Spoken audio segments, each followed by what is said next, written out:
kalian dan alat tulisnya dikeluarkan semuanya. Sudah siap ya?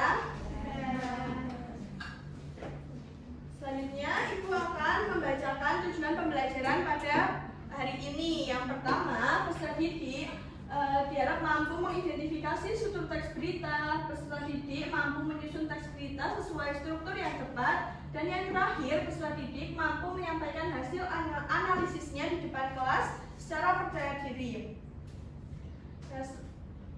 Sudah semangat semuanya atau masih lemas? Ya, kita tepuk fokus terlebih dahulu ya. Nanti ikutin Ibu. Tepuk fokus. Melihat, mendengar, mengingat, fokus. Sudah paham semuanya? Oke, kita mulai ya. 1, 2, 3. Tepuk fokus. Melihat, mendengar, mengingat, fokus. Sudah cukup ya? Belum. Ya udah, satu kali lagi. Tepuk fokus. Melihat, mendengar, mengingat, fokus. Baik, sudah semangat ya. Baik, kita langsung masuk ke materi. Ibu mau tanya, apakah kalian sudah pernah membaca berita? Sudah. Bagian apa pertama kalian yang kalian baca dari berita tersebut? Judul. Ibu ada video cuplikan berita. Sering merasakan ini, cerah, panas, terik di pagi hari, lalu kemudian hujan deras bahkan disertai angin kencang sore hingga malam. BMKG menyatakan dari masa transisi musim kemarau ke musim hujan. Nah, pertanyaannya, sampai kapan perubahan cuaca ekstrim ini terjadi?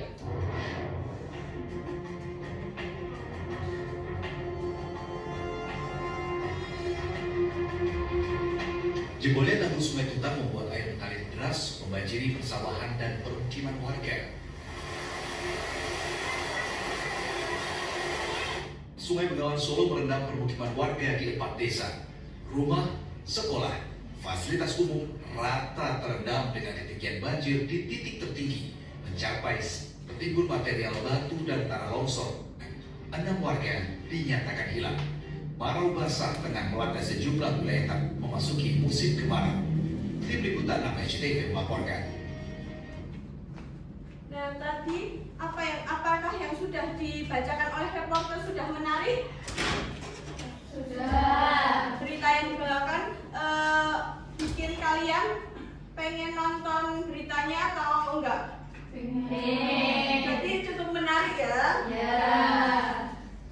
Kalau pertemuan sebelumnya kita sudah mempelajari apa itu teks berita, ciri-ciri teks berita.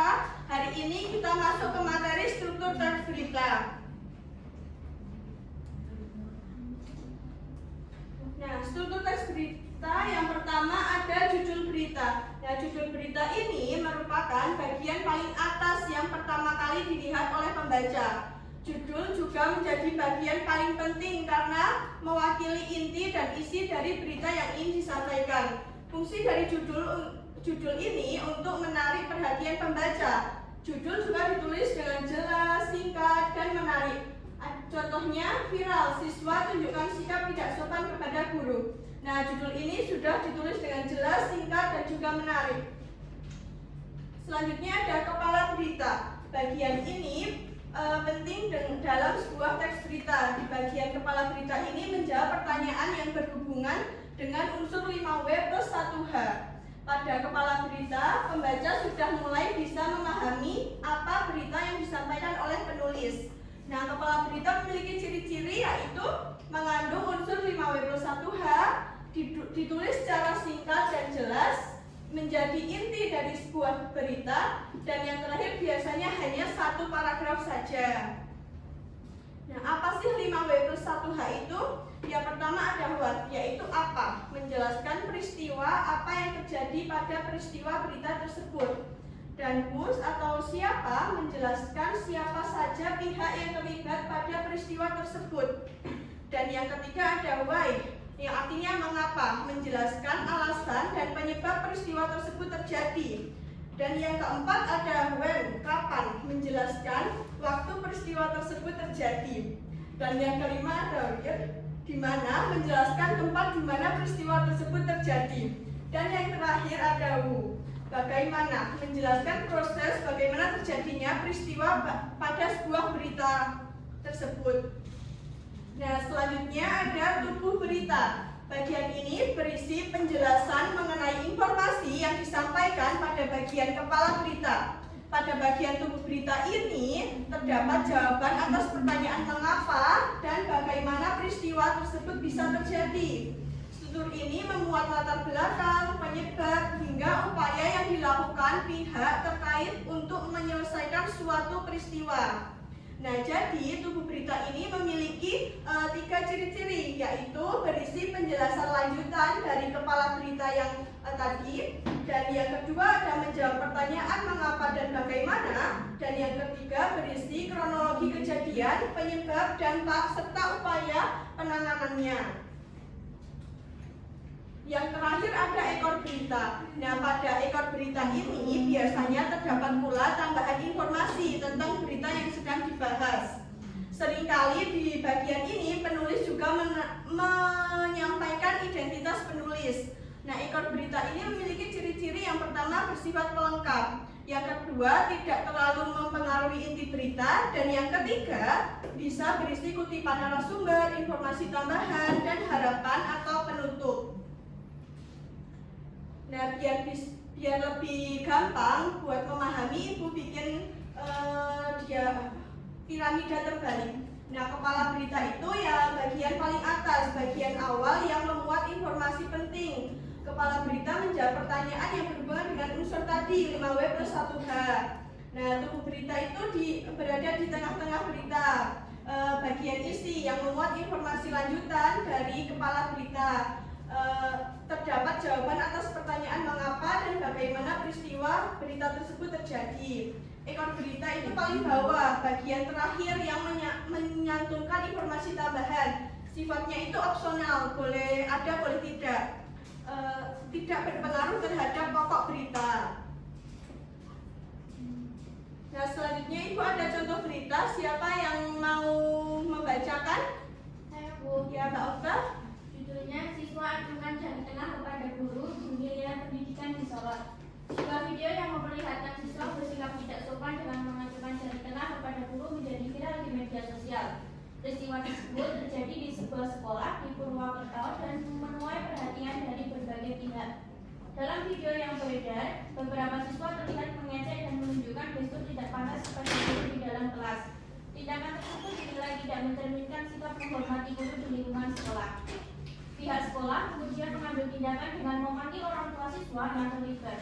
Selain itu, sekolah juga memberikan sanksi berupa skorsing sebagai bentuk pembinaan terhadap siswa. Gubernur Jawa Barat turut memberikan tanggapan atas kejadian tersebut. Ia menyampaikan bahwa hukuman yang diberikan sebaiknya tidak hanya memberikan efek jerat, tapi juga membantu membentuk karakter siswa menjadi lebih baik. Ia menyarankan agar siswa diberikan kegiatan yang bersifat positif seperti membersihkan lingkungan sekolah agar mereka dapat belajar tanggung jawab dan menghargai orang lain. Pihak terkait berharap kejadian ini dapat menjadi pelajaran bagi semua siswa untuk lebih menghormati guru dan menjaga sikap di lingkungan sekolah. Baik, terima kasih Mbak Okta. Nah, pada berita ini bagian paling atas itu berupa judul berita. Nah, bagian yang berwarna biru itu apa? Ya, benar. Bagian yang berwarna merah tubuh berita. Yang paling bawah yang hijau. Berarti sudah paham semuanya ya? Sudah. Nah, selanjutnya ada diskusi. Nanti diskusinya berbantuan mystery box. Nanti setiap peserta didik membentuk beberapa kelompok beranggotaan 4-5 orang. Setiap kelompok mendapatkan satu mystery box berisi potongan teks berita yang sudah Ibu acak. Nanti setiap kelompok membuka dan membaca semua potongan teks berita dengan teliti. Setelah itu diskusikan dan susun teks berita acak itu menjadi teks berita secara utuh sesuai struktur yang tadi Ibu sudah jelaskan. Nah, selanjutnya nanti hasilnya ditulis di lembar LKPD yang nanti Ibu berikan kepada anak-anak ya.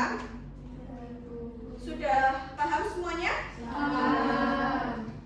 Waktunya 15 menit ya.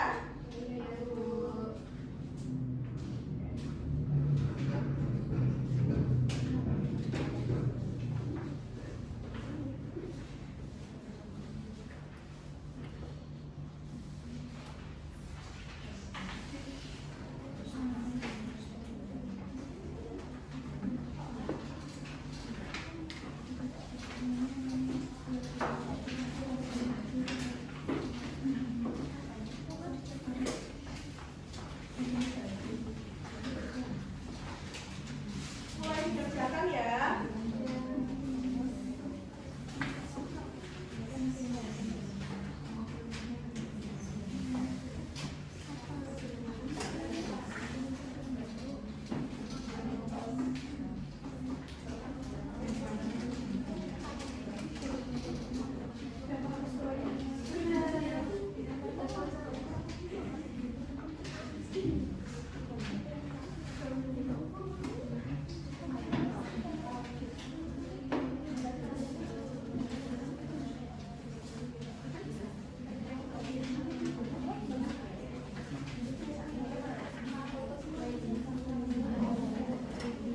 Sudah selesai semuanya?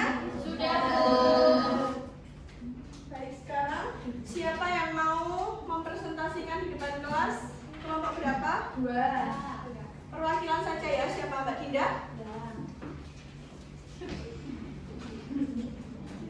Assalamualaikum warahmatullahi wabarakatuh. Waalaikumsalam warahmatullahi wabarakatuh. Saya Azana Dinda Dewi Irawan, perwakilan dari kelompok 2 ingin membacakan hasil diskusi kelompok kami. Yang pertama yaitu judul berita, atasi stres belajar, sekolah gelar program kesehatan mental siswa. Kepala berita dan sejumlah sekolah di Indonesia mulai meningkatkan kepedulian terhadap kesehatan mental siswa melalui program edukasi yang dilaksanakan pada tahun 2026. Program ini bertujuan membantu siswa mengenali dan mengelola stres akibat tekanan belajar dan aktivitas sehari-hari. Untuk bagian buku berita, yaitu program edukasi tersebut dilakukan melalui berbagai kegiatan seperti seminar, konseling, dan diskusi kelompok. Dalam kegiatan ini, siswa diajarkan cara mengelola emosi, menjaga kesehatan mental, serta pentingnya berbicara dengan orang yang dipercaya saat menghadapi masalah. Pihak sekolah bekerjasama dengan guru bimbingan konseling untuk memberikan pendampingan kepada siswa. Selain itu, siswa juga diberikan kesempatan untuk menyampaikan keluhan dan perasaan mereka secara terbuka dalam suasana yang nyaman. Program ini mendapatkan respon positif dari siswa karena dianggap membantu mereka lebih memahami kondisi diri sendiri. Beberapa siswa mengaku merasa lebih tenang dan terbantu setelah mengikuti kegiatan tersebut. Sekian presentasi dari kelompok kami. Wassalamualaikum warahmatullahi wabarakatuh. Waalaikumsalam warahmatullahi wabarakatuh. Beri tepuk tangan untuk kelompok 2.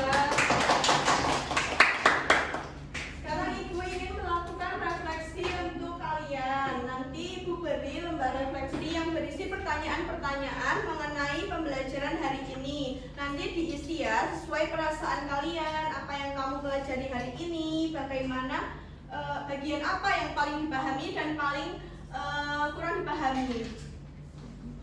Sudah paham ya?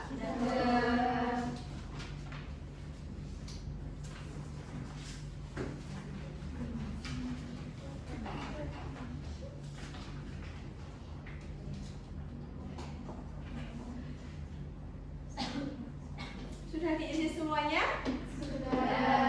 Baik, sebelum Ibu tutup, ada yang mau ditanyakan dari materi yang tadi Ibu sampaikan? Paham semua?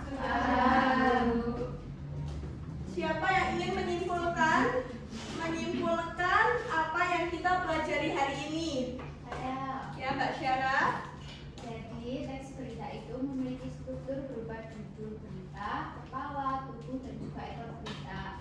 Nah, judul berita itu yang menarik perhatian, sedangkan kepala berita berisi inti informasi berupa 5W 1H. Nah, tubuh berita menjelaskan secara rinci dan ekor sebagai pelengkap.